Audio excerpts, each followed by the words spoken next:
Hi, everybody. This is Todd Creager. Today, I'm going to talk to you about a certain factor that leads to lowered physical intimacy that people don't talk about a lot, and that is conflict avoidance. Conflict avoidance is one of the major things I see repeatedly with couples where there has been a lowered sexual desire, a lowered sexual connection, and it's something that we could do something about. Typically, one person is more of the avoider of conflict than the other. Not usually both, but sometimes it's both. I've seen it that way as well. I'm thinking of a couple right now that I'm working with right now, where both have described themselves as conflict avoiders. And sure enough, their sex life has been a problem. Now, why is that? Well, in the beginning of relationships, we don't have conflict. We have a lot of chemicals running around, and so we have physical intimacy, and conflict isn't even an issue. But of course, as couples continue being together and committing to each other, and maybe developing a household together, and finances together, and maybe raising children together, there's a variety of things that they do that oftentimes along the way somebody avoids conflict. They're afraid of conflict. Maybe they grew up in a family where they didn't see healthy resolution of conflict, which is kind of common, unfortunately.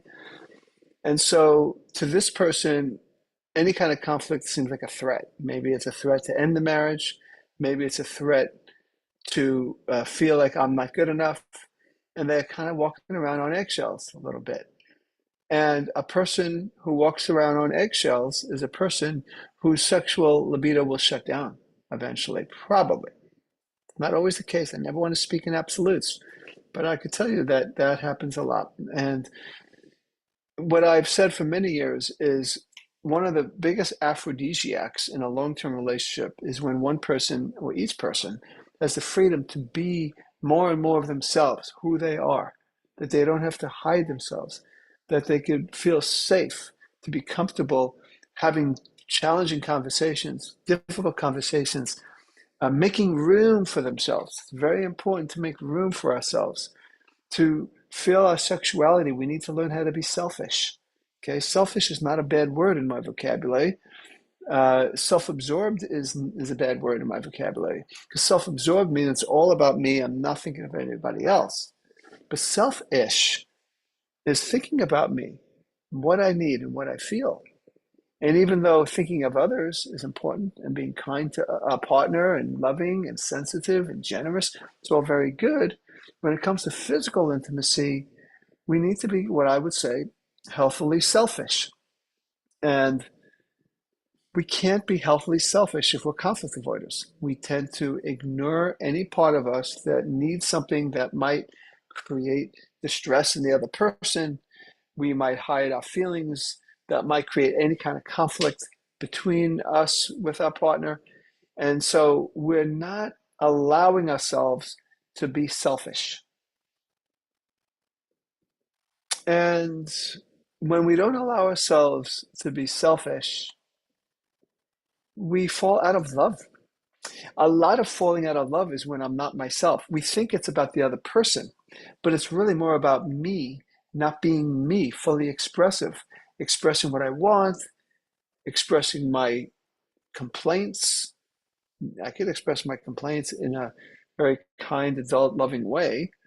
That I need that we're not happy all the time. We get disappointed. We get frustrated. We need to bring that forward.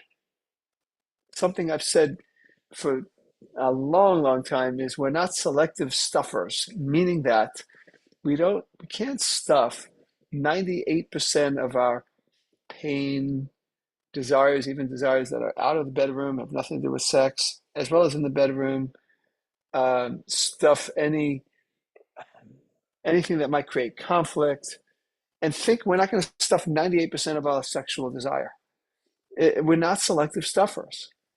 So if I'm going to have desire, I also need to express the things that are important to me, even if it creates some discomfort for the other person.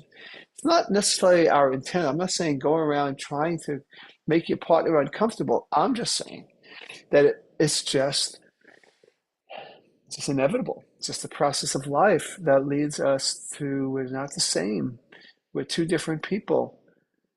And when two people are living under the same roof and sharing things and creating a life together, there's going to be times when they step on each other's toes. They want different things. They are in different places. And we need to make room for ourselves. And this is not just a psychological thing. It's a chemical thing. It's a neurobiological thing. A lot of times I've seen, especially men who have had mothers who were emotionally not well regulated, and they were at times impulsive, angry, out of control, or they had fathers that way. Um, I said men, but I've seen it for women too, definitely. But maybe more with men, where they've learned to be careful around their mothers and maybe their fathers, and so they learn to be careful around their intimate partner in the same way. And so that carefulness is antithetical, it's in opposition to being sexual. So I just wanted to say that how important it is for us if we realize that we avoid conflict, what do we do about it? What I ask my clients to do is to ask themselves questions such as, what is something that I'm avoid bringing up? What is something I'm afraid to bring up? What is something I want that I'm afraid to ask for? And when we ask ourselves those questions, if we're conflict avoidant, almost always we're going to come up with answers because we're going to see that there are ways we have not honored ourselves. We haven't been selfish enough. So those are important questions that we need to ask. The other problem with conflict avoidance is we project onto our partner that they don't care, or they're dangerous, or they don't love us enough. I only could be loved to the um, I'll say I only could be loved commensurate with how much I expose myself to my partner. If I'm hiding things, then those parts can't be loved. And then I could easily project onto my partner, you're not loving. You don't love me enough.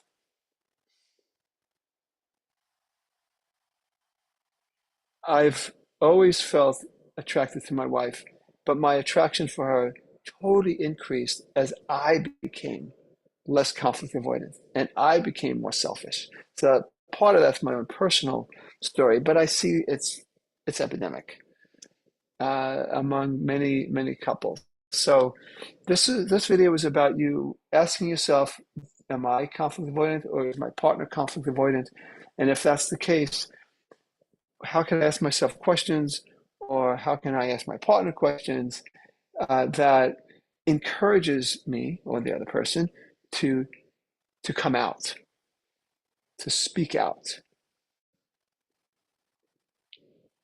That is, I'm guessing that, especially if you've seen the title and it's had some appeal to you, that this will resonate with you because I see this a lot.